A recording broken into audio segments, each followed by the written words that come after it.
Bienvenidos y bienvenidas a una sesión más de los seminarios permanentes de educación continua del Sistema Educativo de Salud para el Bienestar, CIESABI, que contribuyen al desarrollo de competencias del personal de salud y favorecen la implementación del modelo de atención para la salud para el bienestar. El día de hoy corresponde al seminario permanente de medicina y salud. El tema de hoy es Día Internacional de la Lucha contra el Uso Indebido y el Tráfico Ilícito de Drogas, consecuencias del uso del fentanilo, y nos acompañan el doctor Javier Mendoza Velázquez, director general de los Servicios de Atención Psiquiátrica en la Comisión Nacional de Salud Mental y Adicciones, CONASAMA, maestro en Ciencias, maestro en Administración Pública, especialidad en Investigación Clínica, Dresden International University del 2018, especialidad de Gestión Gubernamental, Universidad del Valle de México, UVM, Ciudad de México, 2017, alta especialidad en Psiquiatría del Hospital General de la Universidad La Salle, Ciudad de México, 2009, médico especialista en psiquiatría por la Universidad Autónoma de México, Ciudad de México, del 2008, director de coordinación de estrategias el primero de junio del 2021 al 29 de julio del 2023 y director general de los servicios de atención psiquiátrica del 30 de julio del 2023 a la fecha. Y también está con nosotros el doctor Fernando García Hernández, egresado de la Universidad del Valle de México, Campus Coyoacán, médico residente del tercer año del Servicio de Anestesiología del Hospital Juárez de México, miembro de la Sociedad Mexicana de Anestesiología. Les recordamos a los y las participantes que pueden realizar preguntas y comentarios al finalizar la ponencia. Y si desean que activemos sus micrófonos, pueden levantar la mano. También leeremos los comentarios de las personas que siguen la transmisión desde el perfil de Facebook del CIESABI. Ahora sí, toda suya su ponencia, doctor Mendoza.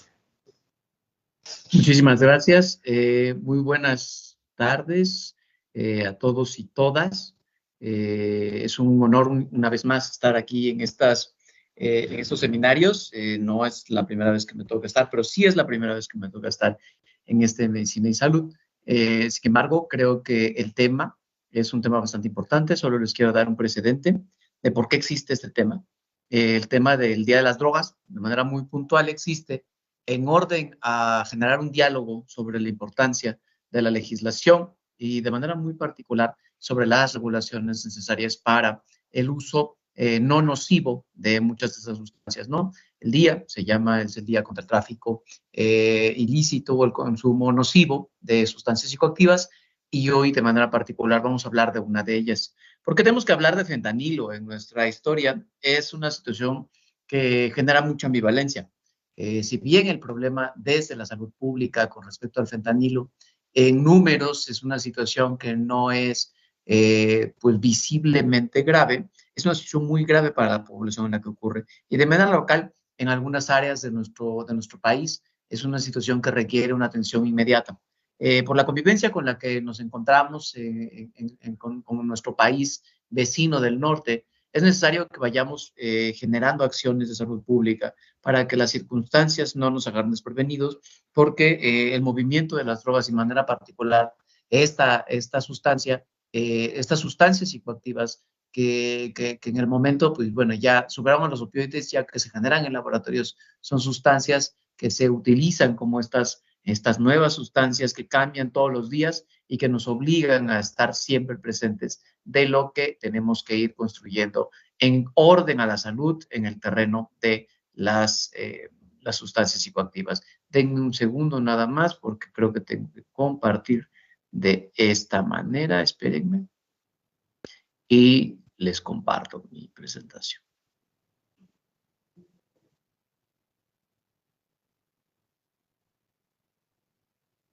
Avísenme nada más si se ve la presentación completa.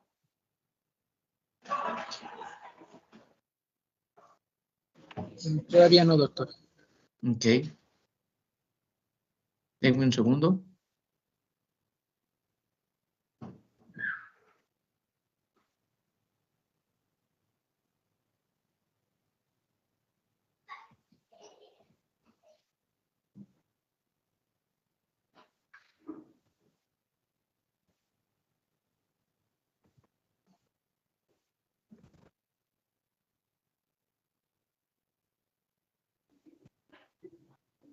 ¿Ya se alcanza a ver completa mi pantalla?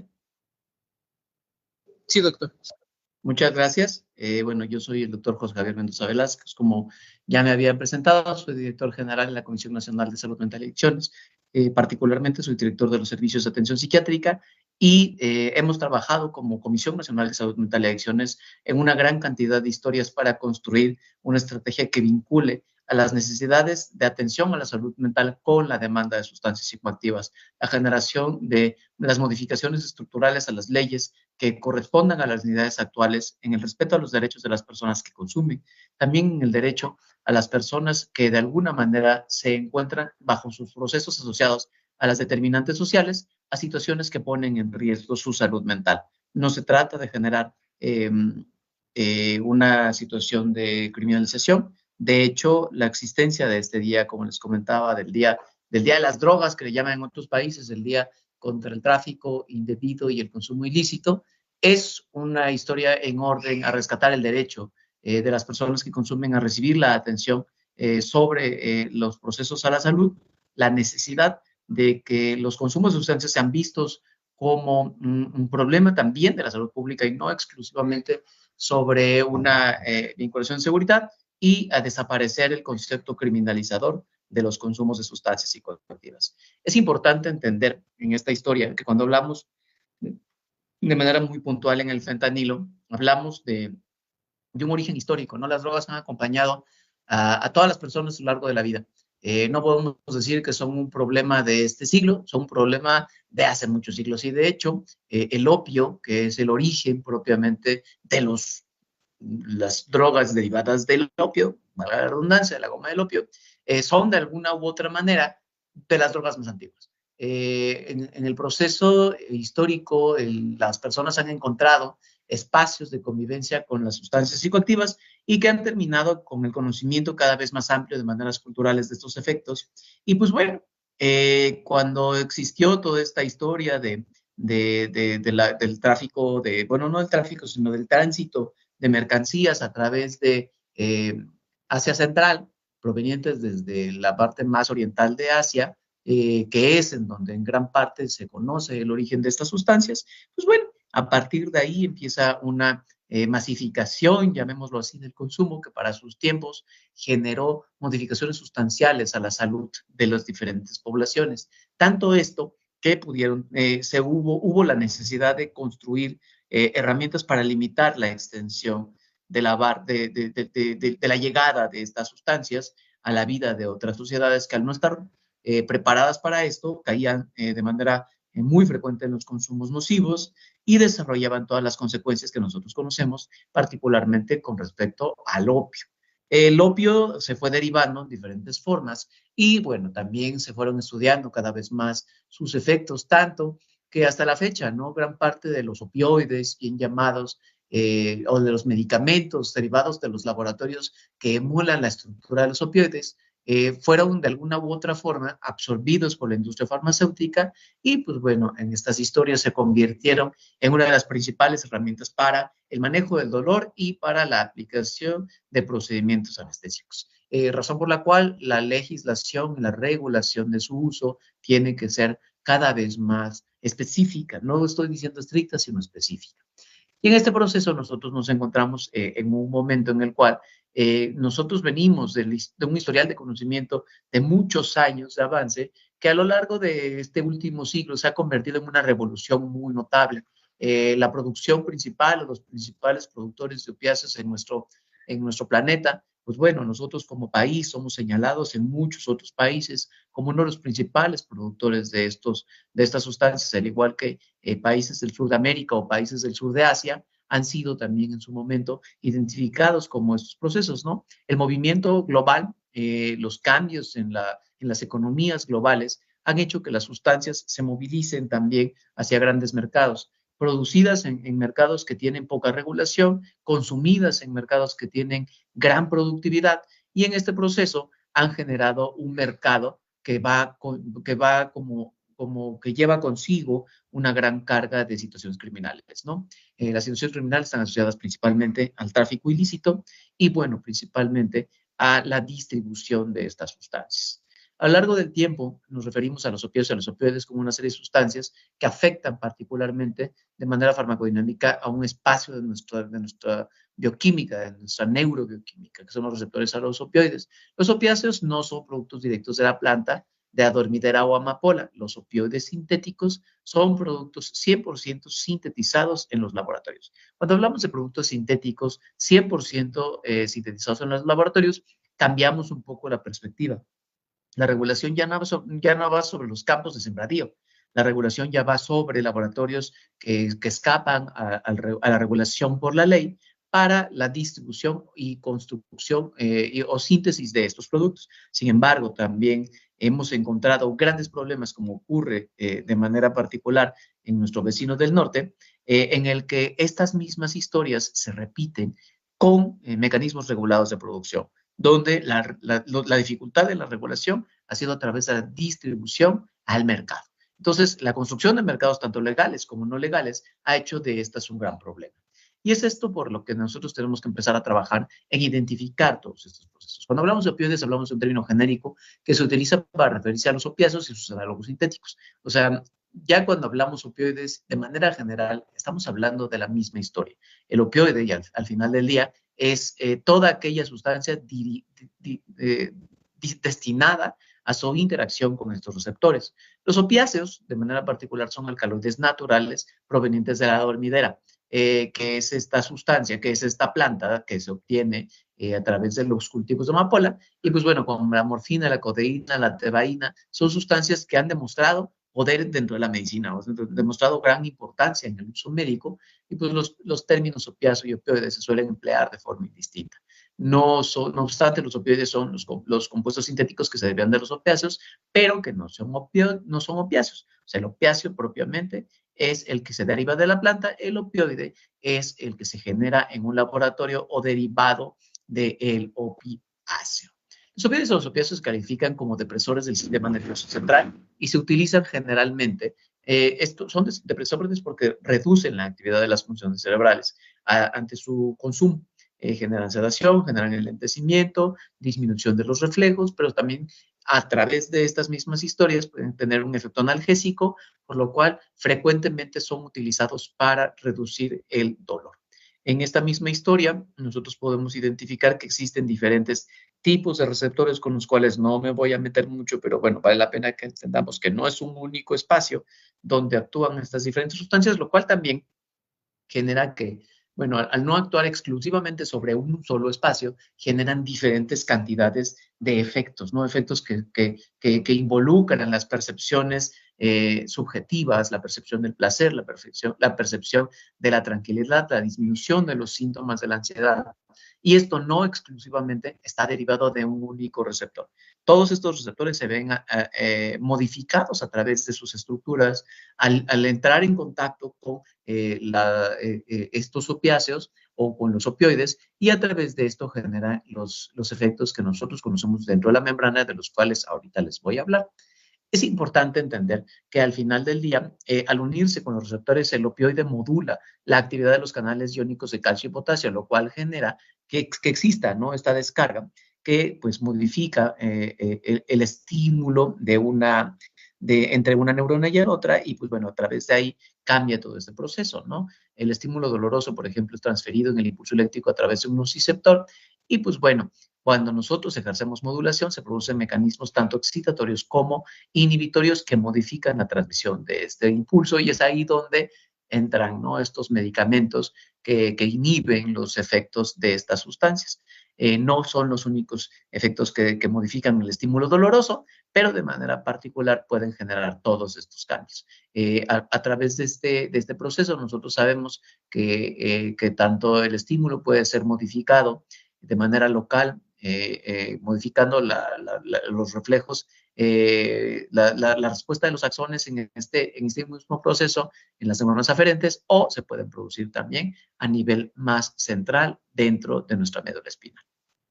Es importante también entender que existe este mecanismo que nosotros conocemos, el circuito de la recompensa. Cuando nosotros empezamos a sentir efectos no deseados, que pueden incluir no únicamente los asociados al consumo de una sustancia o al dolor, sino que pueden venir a través de muchos otros elementos no deseados. Normalmente, estímulos no deseados, normalmente empezamos a desarrollar ciertas historias que cuando se satisface su complicación o se les da solución a estos, generan una percepción de recompensa. Esta percepción de recompensa corre a cargo de nuestro sistema límbico. El sistema límbico y todas estas estructuras que ustedes pueden ver incluyen partes de la corteza prefrontal, tanto medial, de manera muy particular la corteza medial, y algunas áreas más de la corteza intervienen en la dosificación de la percepción consciente y la toma de la decisión en el proceso de desear o no la búsqueda del consumo. Y a través de estas regulaciones nosotros vamos aprendiendo cómo en estos mismos procesos vamos buscando la recompensa más allá del proceso. O sea, vamos buscando el efecto que aprendimos a sentir a través del consumo de una sustancia, gracias a lo que el circuito de la recompensa hace. Y en esta situación intervienen diversas áreas de este sistema, en las cuales, bueno, la amígdala, el núcleo accumbens, el área tegmental ventral, algunos otros espacios como el locus coeruleus, que, bueno, todos estos tienen que ver con el proceso de neurotransmisión en diferentes formas, la corteza singular. Igualmente, algunos espacios también responden a este proceso derivado del tálamo, pero sobre todo creo que el aprendizaje basado en el condicionamiento es una de las mejores formas de entender cómo ocurre la recompensa, ¿no? O sea, el condicionamiento no es exclusivamente psicológico, sino es neurobioquímico, y en este proceso, cuando nosotros condicionamos una actitud o una situación de efecto o una respuesta derivada de la aplicación de una sustancia, nosotros seguiremos recurriendo a esta sustancia para obtener un efecto que probablemente ya nunca volvamos a sentir. El efecto que se genera a través de todos estos espacios van disminuyéndose conforme las aplicaciones van aumentando.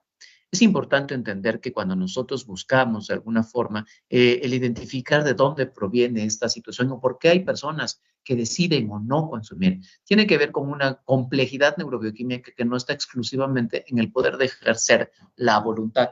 Existen una gran cantidad de situaciones que se suman y pues no sé, hay una forma de, cuando hablamos del modelo biopsicosocial, generalmente se convirtió en una pequeña y sutil excusa para solo hablar de lo biológico, hablar muy poquito de lo psicológico y prácticamente no hablar de lo social. Generalmente cuando hablamos desde esta perspectiva, no tomamos en cuenta que existen gentes o personas que han estado excluidas socialmente de ciertos procesos, que no han tenido oportunidades, que viven detrás de gran parte de los programas de atención a la salud, y que sobre estas personas recaen una gran cantidad de situaciones que hacen que a través de estos procesos nosotros vamos a permitir que de alguna u otra manera tengan mayor proclividad para desarrollar alguna conducta. De manera muy puntual y como ejemplo, tratando de entender el circuito de la recompensa, al obtener una gratificación derivada de algo, hay un cambio, ¿no? Hay un incremento en la liberación de dopamina con respecto al estímulo derivado del consumo de una sustancia o de la realización de una actividad, como es el caso de la comida o alguna sustancia derivada, también simplemente la glucosa o el consumo de alguna sustancia psicoactiva, como actividades como el sexo o el juego o incluso las acciones violentas, ¿no? Existen todos estos espacios que liberan a través de estos procesos esta percepción eufórica que ocurre posterior al consumo de estas sustancias, que sin embargo, ante la desaparición de la sustancia, desaparece también el efecto dopaminérgico. Y esto va generando que a través de esto, en diferentes áreas de nuestro cerebro, nosotros vamos observando cómo van ocurriendo todas estas historias y de manera muy puntual, ¿no? Cuando tú administras la morfina, ocurre este disparo de dopamina en todas estas áreas. Sin embargo, cuando tú administras la metadona, ocurre esta disminución que vemos en la parte inferior, más hacia el lado derecho de la gráfica. Los opioides y de manera particular el fentanilo fue sintetizado en 1960 por los laboratorios Janssen. Es muy interesante, Janssen también son los dueños del haloperidol, que fue uno de los primeros antipsicóticos. Eso de alguna manera le ha dado presencia, ¿no?, a esta farmacéutica a lo largo del tiempo, en la búsqueda de analgésicos que pudieran atravesar la barrera hematoencefálica, pero también en la búsqueda de sustancias que puedan atravesar la barrera hematoencefálica. Es aprobado para su uso médico en el 68 y 100 a 200 veces más potente que la morfina, ante lo cual se convirtió en un instrumento de uso frecuente, no únicamente en el control del dolor para tratamientos a largo plazo, sino también el uso anestésico. Cuando fue sintetizado, era el más potente y es usado en la medicina como analgésico en los procesos quirúrgicos.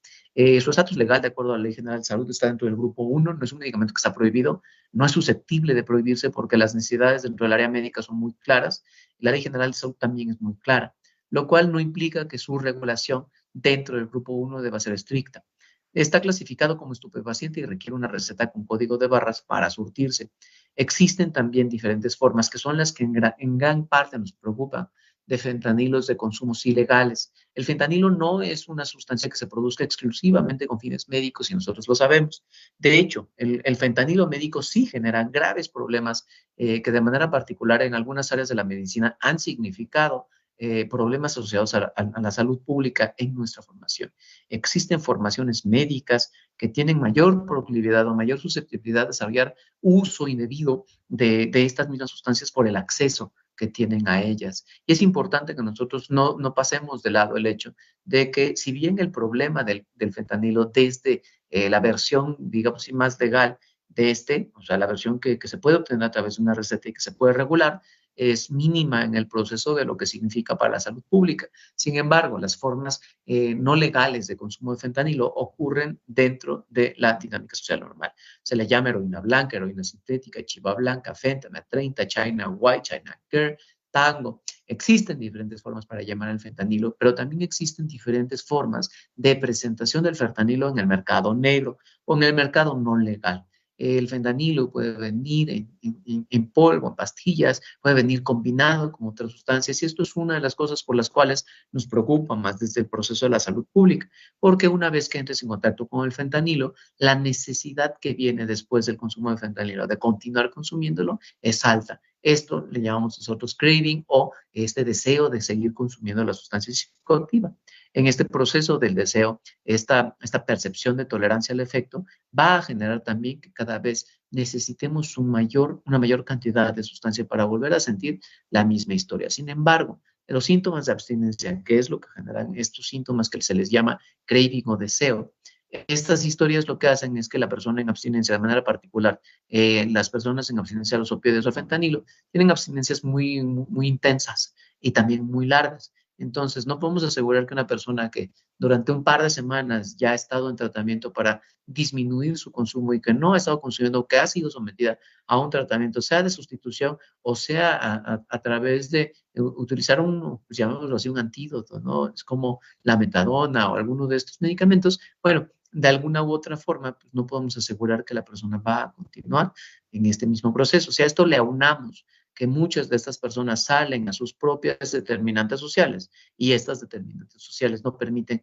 que se pueda hallar una solución de manera estructural al consumo, es muy probable que recaigan en el consumo, ¿no? La 1DC menciona que a lo largo del tiempo el consumo global de opioides ha ido también en aumento contra lo que de alguna manera se había considerado. Estamos pensando que ahorita estamos por encima del 0.8% para la prevalencia anual y con más de 30 millones de usuarios a nivel mundial. Las muertes por sobredosis por heroína con o sin fentanilo, porque también es importante entender que muchos de los opioides, muchos de los casos se encuentran en combinación con diferentes otras sustancias, son muy importantes, ¿no? Incluso la heroína genera algunas historias que de alguna manera pueden significar un poco más de relación con la sobredosis por el uso de opioides. Esto de alguna u otra manera está relacionado con diferentes espacios, ¿no? A lo largo del tiempo también existen en estas vigilancias de lo que nosotros observamos de acuerdo a la mortalidad, diferentes formas en las que pueden generar estos procesos. Y aquí vale la pena que cerremos un poco a entender el proceso del consumo de fentanilo no prescrito versus el consumo de fentanilo prescrito. El fentanilo prescrito, que es como el caso de las anestesias o para el manejo del dolor suficientemente regulado, esto de alguna manera no genera tantas muertes, aunque sí llegan a presentarse en los contextos específicos. Es la misma historia muy similar con la heroína, pero de manera particular observamos que esto, o por lo menos en el caso que estamos hablando de sobredosis, no necesariamente las sobredosis fueron ocurridas en un contexto de la regulación. Generalmente la sobredosis ocurre en un contexto de la no regulación. Incluso cuando ocurre en áreas de la misma salud o dentro de la misma medicina, ocurre dentro de un espacio de la no regulación. Sin embargo, dentro de la no regulación, pues bueno, sumamos todos los opioides, que son los que más generan causas de muerte, pero bueno, vale mencionar que el tramadol, el fentanil, de alguna manera de prescripción, más bien no prescritos o de manufacturación ilícita, son los que generan más muertes en el mundo. Y a través de esto nosotros tenemos que identificar que el fentanilo no es una única sustancia. En Estados Unidos se considera que existen una gran cantidad de fentanilos, ¿no? De estos podemos señalar algunos de estos, de los cuales la mayor cantidad de ellos sí es el fentanilo como nosotros lo conocemos. A lo largo del tiempo y particularmente de acuerdo a la crisis que ocurre desde hace más de 20 años en el país del norte, en el que el manejo del tratamiento analgésico y la regulación no previeron esta necesidad o la previeron pero no tomaron las medidas correspondientes, han ocasionado que actualmente nos encontramos en una crisis que no está relacionada para nada al consumo regulado y bajo prescripción de fentanilo. Esto es una situación completamente ajena y que, bueno, también tenemos que tomar la responsabilidad que en el proceso las regulaciones médicas a veces no han sido lo suficientemente estrictas para la vinculación hacia los mercados globales, ¿no? O sea, el mercado tiene que ser suficientemente rígido para sustancias como esta, que solo deban estar en contacto con profesionales que la vayan a utilizar y para que las sustancias requieran mecanismos de seguridad amplios en los hospitales que tienen el ejercicio de estas sustancias. A través de este proceso es importante que nosotros vayamos identificando, ¿no? Que el fentanilo se ha posicionado actualmente como una situación, como una emergencia, no una emergencia por el problema asociado. Actualmente sabemos que nuestra principal complicación en el proceso de trabajar con fentanilo no es el consumo, sino es la producción. Nuestro país ha sido señalado a lo largo del tiempo como un gran productor de fentanilo.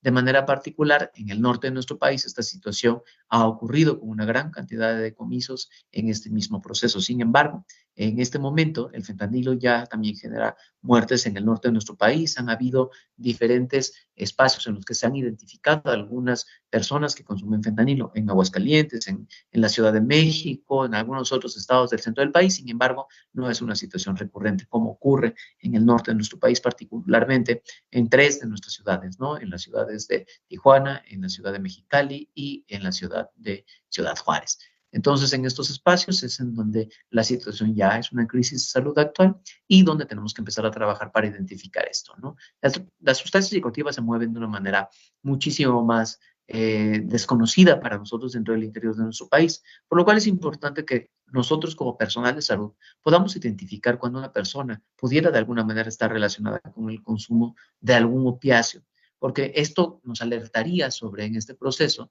qué tenemos que actuar e ir determinando las tendencias de consumo y actualizarlas hacia estos procesos. De manera puntual, nosotros tenemos un punto de seguimiento que ya les iré mencionando más adelante para que podamos más o menos entender en qué estados esta situación es más importante, ¿no? Igualmente, todos estos son los decomisos que se han hecho, es para saber que nosotros producimos, o por lo menos en nuestro país existe una gran cantidad de estas sustancias que ocurren, ¿no? Y pues bueno, también existió esta alerta en el norte de nuestro país, que fue una alerta específica sobre la xilacina, que es una sustancia que es similar estructuralmente a los compuestos como las fenotiacinas y que se utiliza en veterinario, pero que se utiliza mezclado con fentanilo y esa es la razón por la cual se convierte en un problema, ¿no? O sea, es un tranquilizante que se utiliza para la medicina veterinaria, sin embargo, en combinación con el fentanilo, se utiliza como una sustancia de uso ilícito para la generación de efectos psicoactivos. Es importante entender que esta sustancia, en suma, además del efecto que tiene sobre los opioides, el fentanilo, la xilacina actúa como el agonista de los receptores adrenérgicos alfa 2, disminuyendo la liberación de norepinefrina y dopamina en el sistema nervioso central, por lo cual genera analgesia, sedación y relajación muscular. Además, tiene efectos colinérgicos, histaminérgicos y a nivel del sistema opioide, por lo cual se suma a los efectos que genera el fentanilo. Y a través de esto, pues bueno, ha sido como de repente, esto ha sido un ejemplo, ¿no? De cómo a lo largo de nuestros procesos los consumos van moviéndose de manera muy rápida. Nosotros no podemos permanecer como sistema de salud ajenos a entender qué está pasando. Y es importante porque la mayoría de los que nos formamos en la salud mental nos cuesta trabajo conocer cómo estas sustancias tienen efectos que pueden generar diferentes procesos y que tienen diferentes procesos de abordaje. Mucho de las complicaciones médicas asociadas a esto están derivadas del consumo por sobredosis o por el consumo en combinación con otras sustancias, no incluido otras sustancias que no estamos hablando exclusivamente de estas sustancias no legales, sino también en situaciones legales. Es importante entender que la mayoría de las concentraciones tóxicas de psilacina pueden generar visión borrosa, desorientación, somnolencia, marcha inestable, bradicardia, depresión respiratoria, como hipotensión, miosis e hiperglicemia. Prácticamente son los mismos efectos que se generan con los consumos de fentanilos. Y a través de esto creo que nosotros podemos entender cómo las organizaciones criminales o las organizaciones del crimen organizado van generando diferentes acciones a lo largo del tiempo. Debe haber una gran cantidad de profesionales que están muy relacionados con el proceso de la síntesis química de estas sustancias, porque como mencionaba, ¿no? Hoy ya el crimen organizado no necesita campos, necesita laboratorios, y en este proceso es el nuevo gran problema que enfrenta nuestro país, ¿no? El consumo de sustancias, de las nuevas sustancias psicoactivas y las metanfetaminas, que no necesitan separarse, sino que se realizan en laboratorios clandestinos. En los informes de casos fatales, estamos hablando, en el caso de la psilocina, que genera estas modificaciones de la circulación que terminan con estos procesos, hasta 16.000 nanogramos por mililitro. Esto es un consumo bastante amplio y, pues bueno, igualmente se pueden tratar los síntomas con algún tratamiento como la dexmedetomidina, que es un medicamento que utilizamos normalmente también para el manejo de las situaciones con los efectos en las urgencias de salud mental. La intoxicación por opioides en general, y esto es más con el objetivo de que ustedes puedan identificar en qué momento podemos sospechar esto, generan esta sensación de apatía, sedación, desinhibición, retardo psicomotor, atención disminuida, juicio alterado, interferencia con el funcionamiento personal. Todas estas son subjetivas. Estas probablemente no sean algo que podamos nosotros ver, pero son en gran parte la referencia de por qué una de las personas es llevada a uno de nuestros hospitales para solicitar una atención. De manera objetiva, nosotros podemos observar la somnolencia o la disminución en el estado de alerta, un lenguaje poco claro, la constricción pupilar y en casos de intoxicación grave, la anoxia pupilar. Con anoxia, la dilatación pupilar. Y pues bueno, en el caso de la disminución del estado de conciencia, podemos encontrar en diferentes niveles, ¿no? Desde la somnolencia y el estupor hasta el estado de coma. Y en este proceso nosotros podemos identificar o sospechar que una persona ha estado en contacto con los opioides. Y esto se puede determinar en una prueba que no es tan específica para el fentanilo, pero que es suficientemente específica para opioides, que se puede realizar en sangre o en orina. Prácticamente en todos nuestros hospitales podemos acceder a esta, y si no, es muy probable que podamos solicitarlo a alguna de las instancias de las jurisdicciones en nuestros estados. ¿Qué efectos pueden ocurrir en caso de sobredosis? Estamos hablando de que en dosis mayores a 2 miligramos, que se pueden considerar letales, aun cuando puede haber importantes diferencias en cuanto a cada individuo, estas pueden generar producción de la depresión respiratoria y la hipoxia, llegando en casos graves hasta la muerte. Y esto estamos hablando de que la sobredosis es la verdadera emergencia de este plan de contingencia a nivel internacional. Es necesario que nosotros sepamos que la sobredosis es nuestro principal punto a evitar, ¿no? O sea, la persona que de alguna manera consume en sobredosis siempre estará en riesgo de perder la vida. Y existe un antídoto que normalmente utilizamos para la sobredosis de opioides, que es la naloxona. La naloxona puede revertir de manera temporal los síntomas secundarios a la sobredosis y, pues bueno, con esto recuperamos en un punto pues, la estabilidad global del individuo, ante lo cual podemos tener estrategias, ¿no? Para pelear contra la sobredosis. Sin embargo, todavía nos queda un camino amplio por avanzar en el proceso de generar la legislación correcta y la regulación correcta de todos estos procesos en nuestro país. El síndrome de abstinencia por opioides, que es una historia muy particular, esto que nosotros llamamos craving, que es la necesidad de consumo, la apetencia por consumir una sustancia, es el principal síntoma. Y es lo que hace que la persona pueda hacer cualquier cosa para poder entrar en contacto nuevamente con la sustancia. Esto ocurre durante las primeras semanas después del consumo, después de la supresión del consumo, y generalmente está acompañada de muchos otros síntomas físicos como la rinorrea, el lagrimeo, dolor musculares que pueden ser graves, dolores abdominales, náusea, vómito, dilatación pupilar, diarrea, piloerección, escalofríos, taquicardia, bostezos y dificultad para dormir. Al final del día, es importante que nosotros entendamos que esto es un problema que está presente en todo el mundo. Sin embargo, aquí ustedes podrán ver que en América prácticamente solo es Norteamérica y Brasil, pero en el resto del mundo existen una gran cantidad de personas que hoy por hoy siguen utilizando drogas inyectables, ¿no? En este momento creo que tenemos que volver a empezar a hablar de esto porque posterior a la pandemia todos los consumos de sustancias han aumentado a lo largo de este proceso y tenemos que trabajar una gran cantidad de procesos asociados a la prevención, pero también tenemos que empezar a hablar en otra estrategia que es la reducción de los daños que ocasionan las sustancias. Uno de los principales daños que se utilizan con consumir de manera particular, el fentanilo se puede consumir en gran parte ya en personas que consumen de manera asidua a través de la inyección al torrente sanguíneo. Esto suma complicaciones asociadas al uso de opioides, ¿no? Y estos daños pueden estar relacionados con la transmisión de VIH y el virus de la hepatitis C, ante lo cual trabajar en una correcta higiene posterior a la aplicación, trabajar con una jeringa que sea estéril, el usar métodos para poder favorecer la higiene posterior al uso de la sustancia, se convierte en una necesidad de salud pública. Esto genera en gran cantidad una serie de situaciones controversiales porque existe una gran cantidad de estigmas para poder darles los recursos a las personas para poder disminuir el impacto de los daños. Al final del día, nuestra tarea como servidores públicos y como servidores de la salud no está en distinguir a quién le vamos a brindar una oportunidad de una mejor vida.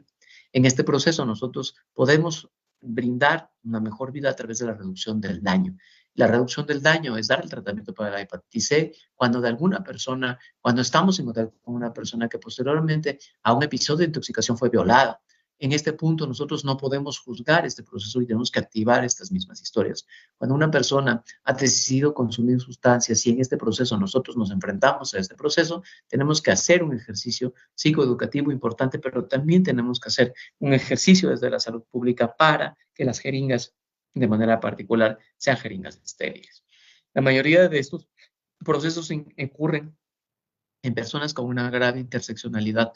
No estamos hablando de una persona que es una persona profesionista que inicia y consume. Existen estos casos, pero estos casos tienen menos interseccionalidad, o sea, tienen servicios médicos, tienen acceso a opciones de tratamiento. Sin embargo, existe una gran cantidad de personas que consumen dentro de las calles y estas personas no tienen estos accesos de manera particular, ¿no? El acceso al tramadol que actualmente todavía se utiliza y pues no requiere muchos mecanismos para su consumo, es una situación que se va a convertir, ¿no?, en una necesidad importante en nuestro país. El otro daño que ocurre también es la sobredosis, y la sobredosis es la segunda causa de muerte después de la hepatitis C y el VIH desde el 2016. Esto ha ido cambiando gracias a que la epidemia por VIH o la epidemia por hepatitis C han tenido una mejoría. Sin embargo, esto de la interseccionalidad genera que pues es más difícil que una persona que está en constante consumo lleve adecuado control de la hepatitis C, ¿no? Lleve adecuado control del contagio o del tratamiento contra el VIH, ¿no? Igualmente, la mayoría de las personas que mueren por droga mueren por consumir opioides, y pues en el periodo de 4 meses más o menos, en el 2013, se detectaron 86 sobredosis. Esto ha ido cambiando a lo largo del tiempo, y ahorita les voy a presentar también algunas cifras más de lo que nosotros hemos observado desde la comisión. Los usos de urgencias por consumos de sustancias sigue siendo el alcohol, la sustancia que más genera urgencias, busca atención en unidades de urgencias. Sin embargo, ya cada vez está más presente el consumo de los opioides, ¿no? Las drogas que generan menos acceso a los servicios de urgencia, como el tabaco, son las drogas más mortales. Situación que llama mucho la atención porque las drogas que generan menos visitas a urgencias, como el tabaco o las metanfetaminas, terminan siendo medicamentos que no requieren, que no llevan tantas visitas como nosotros deberíamos, ¿no? Las metanfetaminas y los estimulantes como el tipo de la cocaína generalmente ocurren porque las visitas se generan por el incremento de la frecuencia cardíaca o síntomas cardiovasculares. Sin embargo, cuando estos síntomas no están presentes, ocurren en la combinación con otra sustancia, pues estos síntomas al no estar presentes no generan visitas y ocurren con su llegada a la atención, ocurre posterior a múltiples daños. Hacia los últimos 10 años también es importante mencionar que si bien en nuestro país y particularmente en la Comisión hemos atendido por uso de sustancias a más de 180,000 personas, el 49.1% de ellas actualmente acuden por metanfetaminas. ¿Por qué menciono esto y de manera puntual? Las metanfetaminas ya son sustancias que se realizan, que son sustancias que se utilizan producidas en laboratorios clandestinos. Y a través de esto los laboratorios clandestinos han aparecido, ¿no? En nuestro país. El uso de metanfetaminas, el uso de sustancias sigue siendo hacia el incremento y en estos últimos 10 años ha aumentado en más de un 400%. Esto de manera pues, similar en ambos sexos, y es importante entender que a lo largo de la vida también esto ha ido cambiando. Por cada 5 hombres, una mujer acude a tratamiento y las mujeres generalmente acuden más por alcohol, tranquilizantes y cannabis. Sin embargo, en las estadísticas han ido hacia el aumento. ¿Por qué de alguna manera en este proceso sigue siendo alto el consumo de anfetaminas en estos procesos? Es que también las anfetaminas son medicamentos que se utilizan para generar más energía, ¿no? Y es por eso que nosotros entendemos el verdadero problema y la puerta de entrada al fentanilo son los medicamentos que se generan en los laboratorios clandestinos, ya que ahí desconocemos la posibilidad, es difícil de rastrear, las metanfetaminas pueden pasar muchos años antes de que consumas una metanfetamina que tenga o algún producto que tenga más de una sustancia, y en ese proceso creo que es importante que volvamos también nuestra mirada a entender cómo funcionan las metanfetaminas. Eso no se los voy a explicar ahorita, sin embargo, en este mapa nosotros podemos ver que estos puntitos negros que ustedes ven en la parte superior en el estado de Baja California y Sonora representan a los opioides, incluido el fentanil. De manera particular, en todos los países hay un puntito verde que representan a las metanfetaminas. Las metanfetaminas generan problemas en 25 estados y los opioides generan problemas en 2 estados. Y es importante que nosotros trabajemos de manera congruente en estos porque, aún a pesar de esto, todavía tenemos un grave trabajo por lograr en lo que significa consumo de tabaco y consumo de alcohol.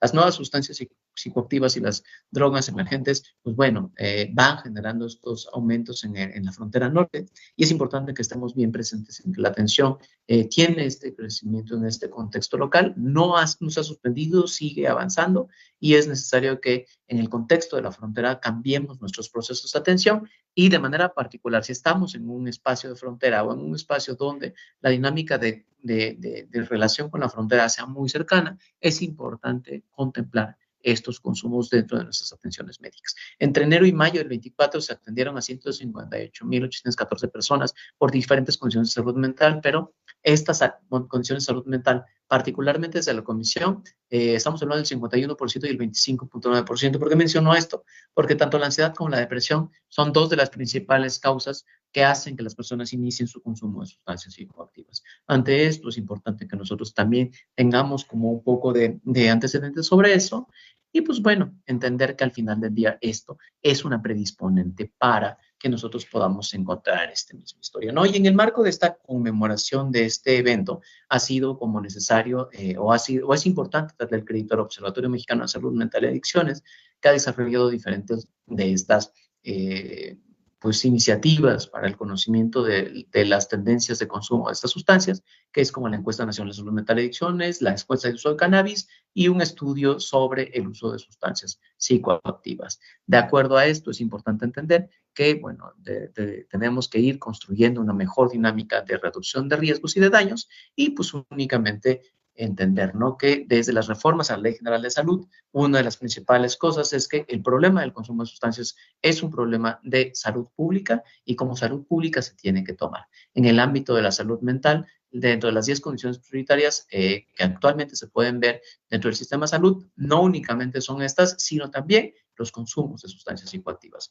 Una vez más, las anfetaminas son un grave problema. Una de cada 2 personas tiene acceso a la cannabis y el consumo de fentanilo se mantiene a la alza. Con esto voy a dejar de compartir para ceder el micrófono a los organizadores.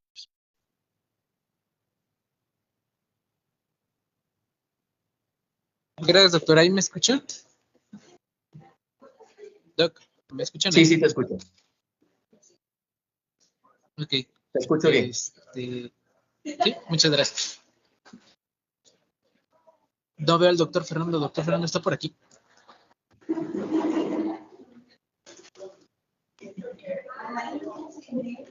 Sí, aquí ando. Ok. Le voy a transmitir su presentación para que pueda continuar usted con la ponencia. Permítame tantito. Sí, gracias.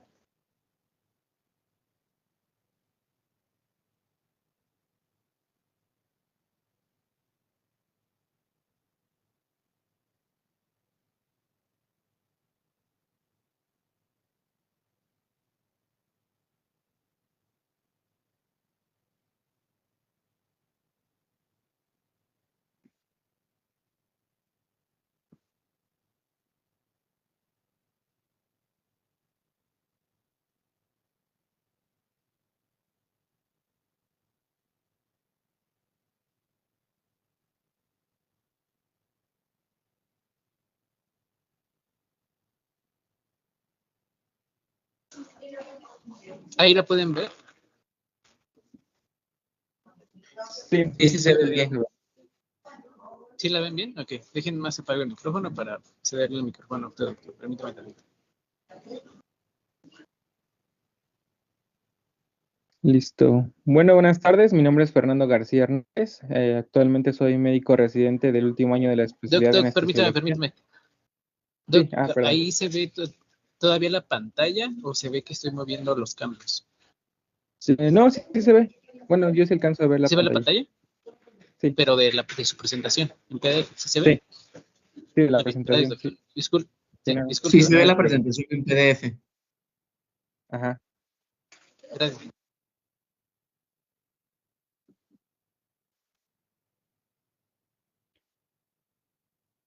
Creo que ya. Sí, bueno, continúo. Actualmente estoy cursando el tercer año de la especialidad en anestesiología en el Hospital Juárez de México. Y bueno, agradezco por la invitación, sobre todo para platicar de un tema muy importante, como comentaba el doctor, sobre las consecuencias del uso del fentanilo, que desde el punto de vista médico, pues tenemos, al menos en el aspecto de anestesiología, tenemos un concepto diferente en cuanto a su uso, obviamente. Y bueno, siguiente, por favor. El objetivo de esta charla o de esta plática, pues prácticamente analizar las consecuencias del uso del fentanilo como droga y pues reconocer la importancia también del uso del fentanilo en el ámbito médico. Como bien comentó el doctor, pues sí es importante reconocer esta parte de que sí es relevante pues su uso en la práctica médica para el manejo principalmente del dolor, tanto del tipo oncológico como no oncológico, y la otra cara de la moneda, que es como parte de uso recreativo para, pues prácticamente ya es un problema mundial realmente. Siguiente, por favor.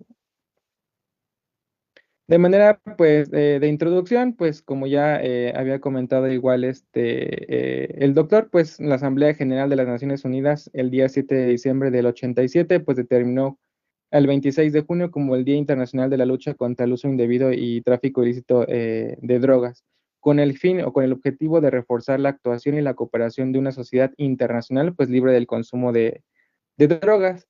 Cada año se publica o se hace prácticamente un informe mundial sobre las drogas, en el cual este es un documento en el cual se está repleto de estadísticas clave y datos importantes, sobre todo oficiales obviamente, basados en la ciencia y la investigación sobre el abuso de las mismas. Actualmente, pues se siguen haciendo estrategias, o sea, tratan de hacer soluciones prácticas para poder abordar el problema, pues mundial o actual, que es el abuso de sustancias como tal ilícitas. ¿Qué sigue, por favor? De igual forma, aquí hay una comparación en cuanto a nuestro país vecino, Estados Unidos, en la cual pues hay un promedio de 195 muertes y estas relacionadas con el consumo de opioides en comparación en México, que realmente las cifras de muertes pues no son realmente significativas. Sin embargo, conforme pasa el tiempo, el consumo de drogas sintéticas pues ha crecido hasta un 218%, perdón, en el rango del 2013 hasta el 2020. Por lo tanto, pues básicamente estas cifras son de importancia, sobre todo porque ha ido en aumento. Siguiente, gracias. Y bueno, de acuerdo a datos del Informe Mundial sobre las Drogas del 2020, que fue elaborado por las Oficinas de las Naciones Unidas contra las Drogas y el Delito, la UNODC, alrededor de 27 millones de personas en todo el mundo, lo que corresponde a un 0.5% de la población adulta, pues se estima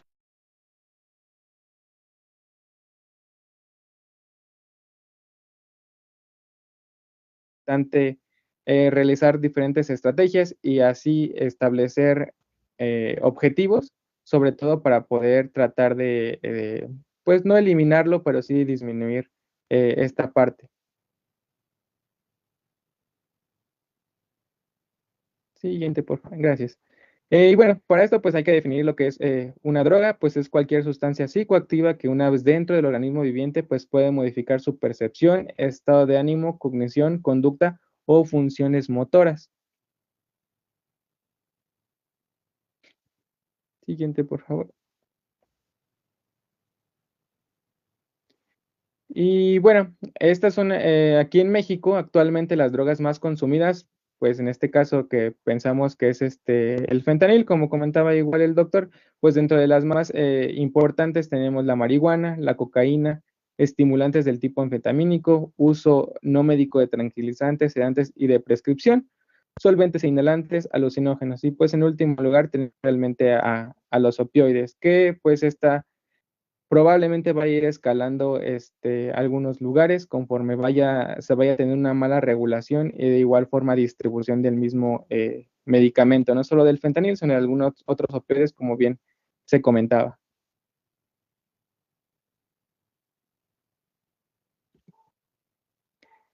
También es importante considerar que esta parte de garantizar una vida sana y promover el bienestar para todos en en toda la edad, pues es un objetivo de desarrollo sostenible, que es prácticamente el objetivo 3, en la cual se busca fortalecer la prevención y el tratamiento del abuso de sustancias adictivas, aquí incluyendo ya la parte de lo que es el alcohol, que es de las sustancias más consumidas, fortalecer la aplicación de convenios, de estrategias para el control del tabaco también en todos los países y reforzar la capacidad de todos los países, en particular los países en desarrollo, en materia de alerta temprana, reducción de riesgos y gestión de riesgos también para la salud, tanto a nivel nacional como a nivel mundial. En este caso, pues a nivel nacional, pues es un tema relevante que ha ido tomando más auge conforme hay mayor información.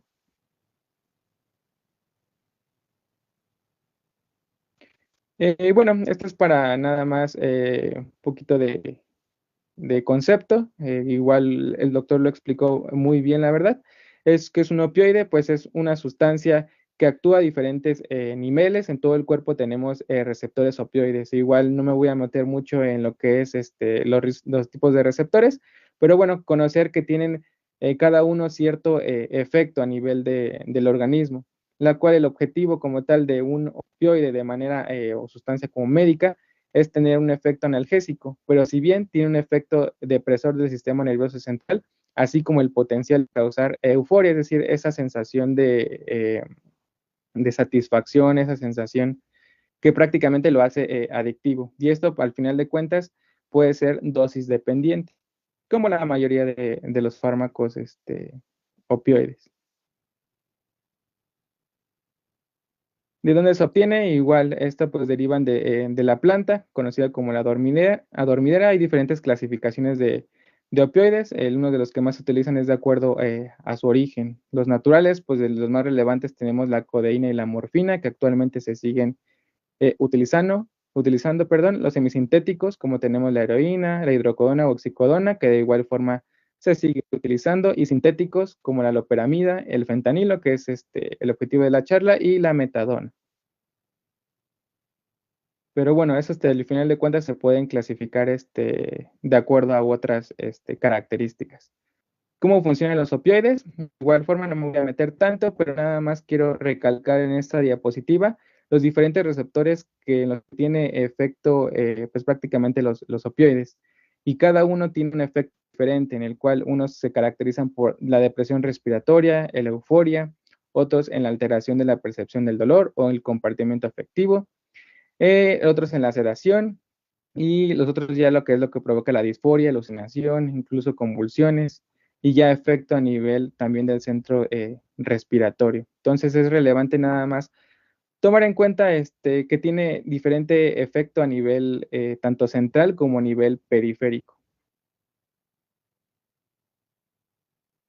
Los efectos generales, como analgésico, que es como lo más ocupamos al menos en la parte de anestesiología, como antiespasmódico, antitusígeno, hay varias presentaciones antigripales, que en este caso son pues, la codeína, como ansiolítico y también como hipnótico sedante.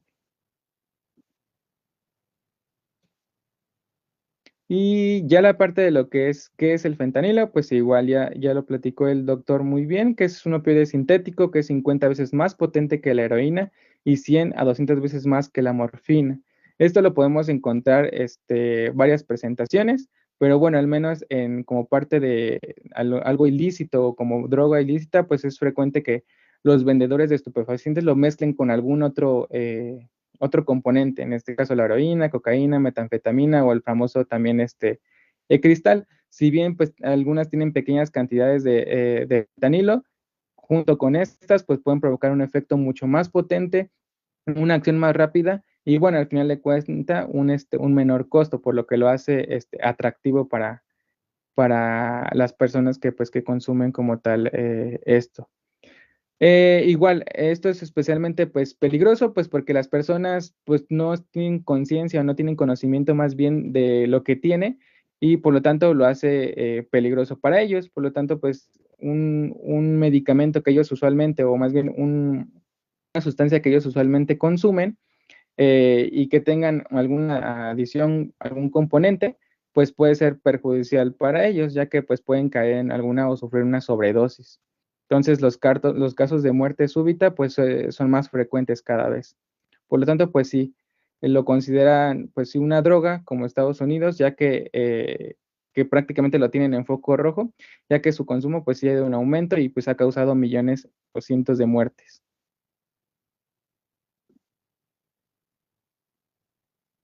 Siguiente, por favor.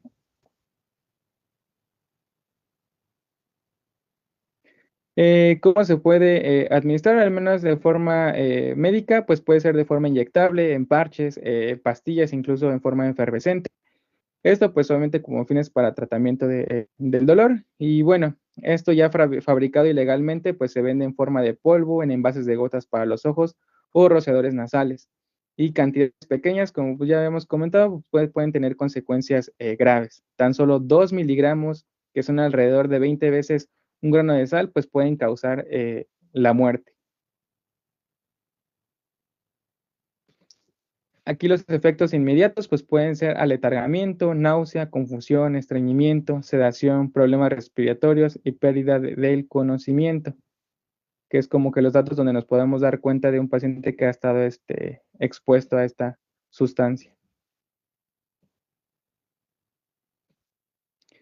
Señales de alerta, pues cambios bruscos de humor, de entusiasmo, agresividad, cambios en los hábitos del sueño, tendencia a manifestar conductas arriesgadas o búsquedas de emociones extremas, que son señales, como pues ya les comenté, de que pues pueden estar expuestos o que estuvieran expuestos a la misma.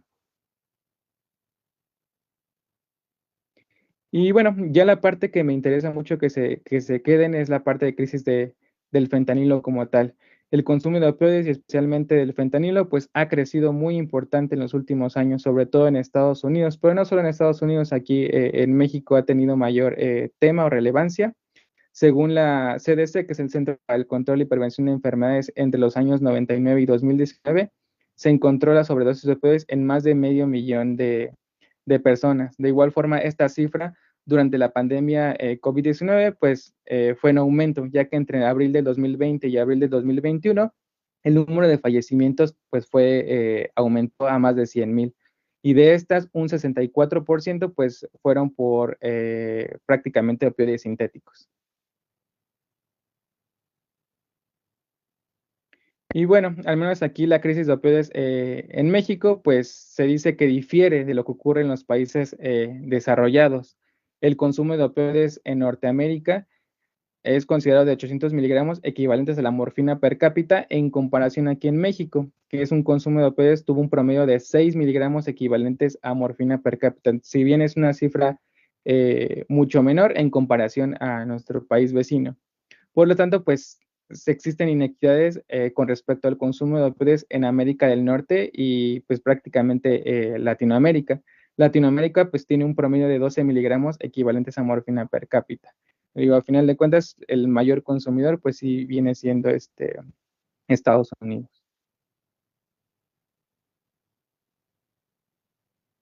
Y algo muy importante, pues el derecho a la salud. Prácticamente todos tenemos derecho a esto y es uno de los derechos humanos fundamentales. Por lo tanto, el acceso a los medicamentos que alivian el dolor, como es en el caso de los opioides, en el caso del fentanilo, es prácticamente pues un derecho y así lo considera la Organización Mundial de la Salud. Por lo tanto, también reconocieron que había inequidades con respecto al consumo de opioides en el planeta. Por eso consideraron medicamentos esenciales como la codeína, morfina, fentanilo, metadona y loperamida para manejo de la misma. Y bueno, se ha documentado a nivel internacional que en México no existe disponibilidad como tal de opioides, obviamente para uso médico. Las asambleas nacionales de delegados y vocales realizados por la Asociación para el Estudio y Tratamiento del Dolor, la AMET, que fueron publicados en 2014 y 2021, han pronunciado la carencia de estos medicamentos esenciales y su desabasto en la nación. Entonces, la relevancia de que al menos aquí en México trate de retirarse, pues sí, el uso del fentanilo, pues no es realmente la solución a disminuir prácticamente su consumo de forma recreativa. Y por eso, pues, hay muchas instituciones o muchas asociaciones que consideran que México, pues, no respeta los derechos elementales básicos en materia de salud al final de la vida. Y de igual forma se ha documentado que las políticas restrictivas no disminuyen el consumo de opioides con fines recreativos, como ya les comenté. Al contrario, hay un aumento en el incremento en sus costos en las calles, y esto favorece la presencia y el desarrollo del crimen organizado. Por eso el desabasto de opioides en el país y la propuesta de parizar el fentanilo de uso médico, pues no va a disminuir realmente el problema tanto de Estados Unidos como de Canadá. Por eso es necesario puntualizar que la crisis de opioides de los países más bien vecinos del norte, pues es realmente por abuso y el nuestro, al menos aquí en México, es por desabasto.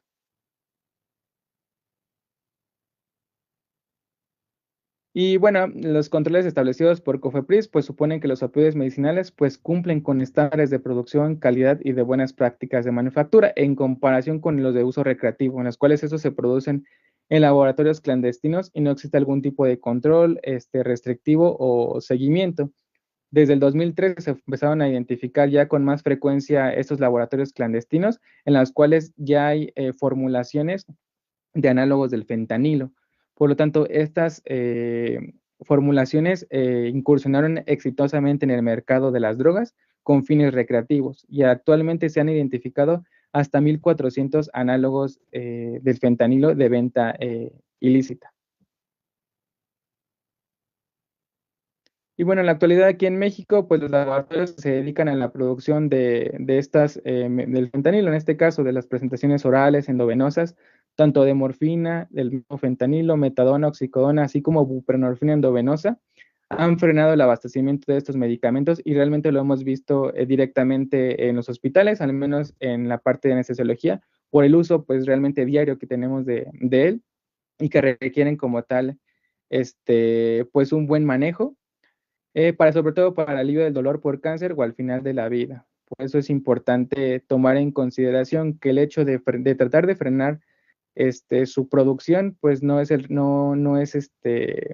prácticamente la solución a tratar de disminuir el consumo de estos. Y bueno, los opioides aún disponibles, pues son el tapentadol, tramadol oral, buprenorfina transdérmica, sobre todo pues para aliviar el dolor hasta cierto punto, porque no todos los pacientes responden al mismo y también son considerados que tienen techo farmacológico. Y bueno, aquí les puse un link donde vienen las estrategias prácticamente de la 1DC desde el 2021 hasta el 2025, que es la vigencia, en la cual pues aquí se buscar, como su nombre lo dice, estrategias, o su misión, su objetivo es tratar de dar información acerca del uso ilícito y también del manejo de las mismas.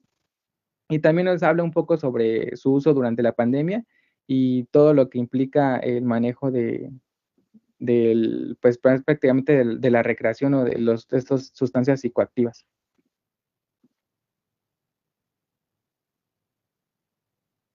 Y pues ya para concluir, pues solamente quiero recalcar que los opioides pues son el pilar para el alivio de dolores tanto de moderados a intensos en diferentes contextos. Y bueno, de acuerdo a las guías del manejo y parámetros prácticos, pues es importante considerarlo pues como un buen fármaco o sustancia para el alivio del dolor. Si bien, como comentaba el doctor también, su distribución ha sido cada vez más pues peligrosa hasta cierto punto, en el caso de que se utilice como sustancia recreativa. Por eso, como punto importante, pues es considerar que, vuelvo a recalcar, el hecho de tratar de dejar de producirlos o distribuirlos, pues no es una solución para detener ¿cómo se llama? El uso recreativo. A nosotros como fin como medicamento para el manejo del dolor o para una anestesia, pues realmente sí es importante porque actualmente pues no hay algún otro medicamento que nos dé esa potencia o esa eficacia de pues buscando ese objetivo que es la analgesia y alivio del dolor en pacientes tanto oncológicos como no oncológicos. Y eso sería todo.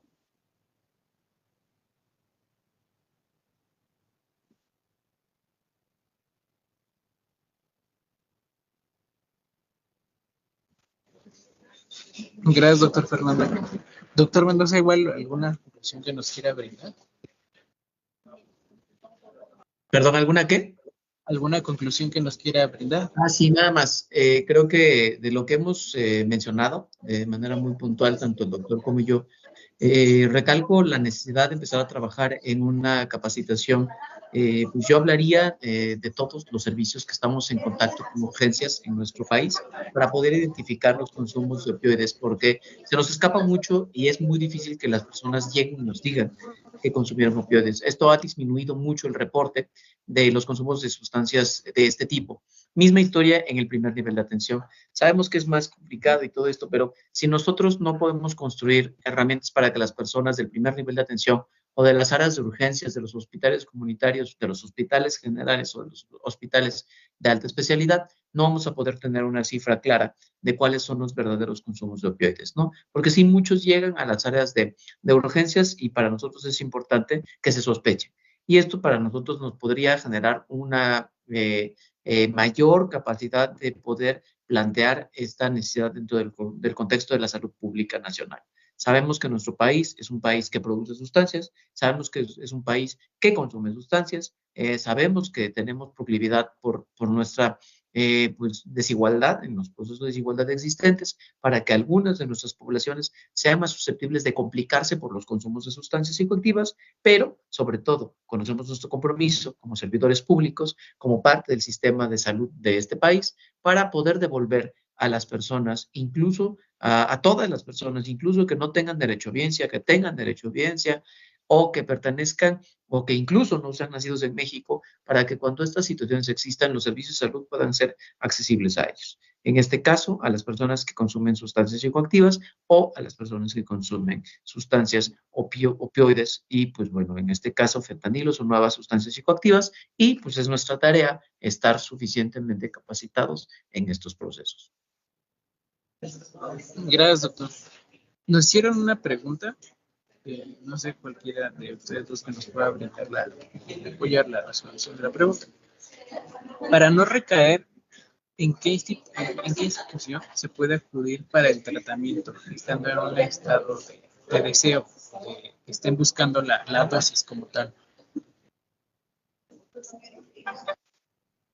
Les comento de manera muy puntual, el tratamiento puede ocurrir en cualquier fase del consumo, puede ocurrir durante la intoxicación. Para este caso, pues las intoxicaciones se tratan en los hospitales y los hospitales podrán estar en contacto con las áreas que puedan encargarse de los procesos de atención a largo plazo. Cuando una persona no está en una intoxicación y quiere o ha decidido disminuir su consumo, cambiar el patrón de consumo o mantener la abstinencia, es una tarea un poco más larga. Para esto yo les sugiero varias vías, ¿no? O sea, si ustedes conocen dentro de las instancias destinadas al tratamiento de la salud mental o de manera puntual en las instancias de la Comisión Nacional de Salud Mental y Adicciones, tendríamos dos vías. Una, acudir a los centros comunitarios de salud mental y adicciones, que se encuentran distribuidos a lo largo del país, y tenemos 341, u otra, que es llamar a la línea de la vida. En la línea de la vida, lo que vas a encontrar tú como persona que está solicitando información es a dónde poder acudir para poder recibir atención presencial o los pasos iniciales en el proceso de alcanzar la atención. Esto es abierto no únicamente a las personas, sino también a las familias. Esto es importante porque muchas veces la familia es la que se da cuenta y es la que busca inicialmente el proceso. Esto es una situación compleja, es una situación que requiere muchas intervenciones sociales distintas. Es importante que entendamos que el consumo de sustancias no es una decisión del individuo, es una construcción social. Nosotros, las personas, decidimos consumir sustancias dependiendo de diferentes espacios. Sabemos que la necesidad de trabajar 2 turnos te obligan a tomar simplemente un café, y a partir de ahí ya empezó el consumo de sustancias, ¿no? El utilizar algo para dormir, el utilizar alguna sustancia para desinhibirte, es consumir sustancias. Y esto va siendo, de acuerdo a la interseccionalidad y en diferentes grados de vulnerabilidad, una situación de riesgo para consumir cosas o sustancias con mayores riesgos. Entonces, vuelvo a la misma historia, ¿no? O sea, es importante que sepamos que existe esta vía, y esta vía nos pueda llevar a soluciones de manera integral. Para nosotros, como la comisión, pues nuestra tarea también está en modificar las leyes, modificar los sistemas, procurar que existan nuevos alcances para poder tener, pues como bien mencionábamos, ¿no? O sea, tenemos muy poco alcance en el proceso para tratamiento de sustitución o para el tratamiento con metadona, naloxona. Entonces, es nuestra tarea mover hacia estos caminos, ¿no? En nuestro convenio marco, nuestro trabajo en tabaco ha sido bastante ejemplar, es muy reconocido a nivel mundial, y también nuestro trabajo en la prevención de riesgos en algunos espacios de manera muy local ha sido muy exitosa. Sin embargo, el camino es muy largo. En el consumo de alcohol, en el consumo de otras sustancias, todavía queda un gran camino por recorrer, pero bueno, esta es una tarea socialmente compleja, pero que hemos decidido trabajar de manera interesestructural. Muchas gracias, doctor.